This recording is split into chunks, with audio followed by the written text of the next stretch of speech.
Assalamu alaikum wa rahmatullahi wa barakatuh. Bismillahirrahmanirrahim. Baada ya salam, leo somo letu leo tunaongelea kama kawaida yetu visa. Tulizungumzia baadhi ya visa vya mitume Zakaria, Yahya, Isa au watatu. Hatukumaliza, tumezungumza bali baadhi katika maisha yao.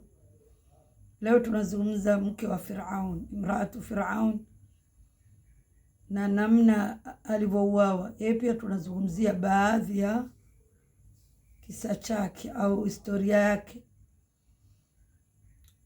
Mke wa Firaun alivyomwelewa Allah subhanahu wa ta'ala kupitia Nabii Allah Musa na Harun, akamfuata siku hiyo mume wake, akamwambia, ya Firaun, inni kafartuka, Firaun, mimi nimekukufuru, wewe sio Mola. Akamwambia, unamwamini na akasema, Rabbi Musa wa Harun, Rabbi wa rabbuka Allah, Mola wangu ndio Mola wako na ni Mola wa Firaun na Musa na watu wote. Basi akawaambia wale wanajeshi wake, mchukueni mpelekeni sehemu hamna maji, hamna chochote, apewe adhabu mpaka atakaporudi kwangu. Akapewa adhabu, akamfuata yeye, akamwambia, je, tukupunguzia adhabu? Akasema hapana. Akamwambia, kivipi? Akauliza, nikipunguziwa adhabu ina maana nitaendelea na dini yangu? Akasema hapana, kipunguziwa adhabu ina maana unanifuata mimi na utaacha kuadhibiwa. Siku ya kwanza.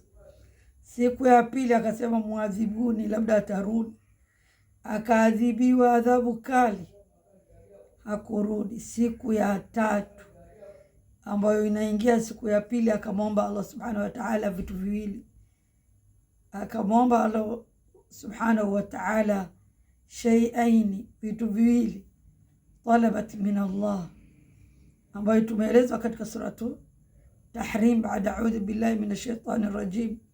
Akasema, waqalat imra'atu Fir'aun rabbi ibni li indaka baytan fil janna, amesema mke wa Fir'aun, Mola, nijengee karibu yako nyumba. Jambo la kwanza, wanajini min Fir'auna wa amali wanajini min alqawmi dhalimin, niweke mbali Fir'aun na matendo yake na madhalim. Na ni jambo la pili, akiangalia ile nyumba yake na raha aliyokuwa nayo yote, kamchagua Allah, wakamwomba Allah amjengee nyumba peponi karibu yake. Wakaomba vitu viwili. Siku ya tatu akaulizwa tena, je, vipi, utarudi kwa mumeo Firaun? Akasema hapana. Firaun akapelekewa habari, akasema, chukueni jiwe kubwa mrushieni. Allah naye, wa makaru wa makra Allah wallahu khairul makirin, wanafanya vitimbi, lakini Allah anavielewa. Kabla ya vitimbi vyao, Allah amefanya naye mambo zake. Kivipi? Firaun watu wake walitaka kumwadhibu akiwa duniani. Allah subhanahu wa ta'ala akachukua roho yake kabla lile jiwe halijamwangukia. Jiwe limeanguka katika mwili, lakini roho ishakwenda kwa Allah. Imraatu Firaun amemchagua Allah, ameacha nyumba, ameacha dunia na starehe zake, akamchagua nani? Allah subhanahu wa ta'ala, na akaomba vitu viwili, aweke naye mbali, anamfanyia takfifu hizi adhabu. Wa Allah siku ya tatu akachukua roho yake. Wale waliotaka kumwadhibu, kumtesa duniani, wakatesa mwili, roho ishaondoka.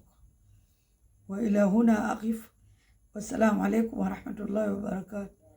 Ilobaki, ukipata klipu yangu hii, nachoomba kwa Waislamu waniwekee like na share na comment na subscribe ili ifike mbali.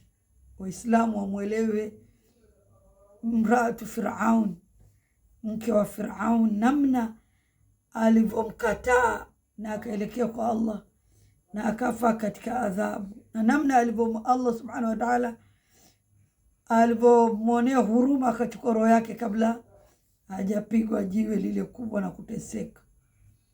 Ukishikamana dini ya Allah, Allah yuko pamoja na wewe, usihofu. Mtume sallallahu alaihi wasallam alipoingia katika gharu Hira aliambiwaje? La tahzani inna Allah maana, usihuzunike, Allah yuko pamoja nawe. La takhaf wala tahzan. Aliambiwa mama wa Nabii Allah Musa, inna raduhu ilayka wa ja'iluhu min al-mursalin. Usihuzunike wala usiogope, sisi tutakurudishia mtoto wako. Adalu ala alkhairi kafaili, atakayeonyesha watu khair ni kama alifanya.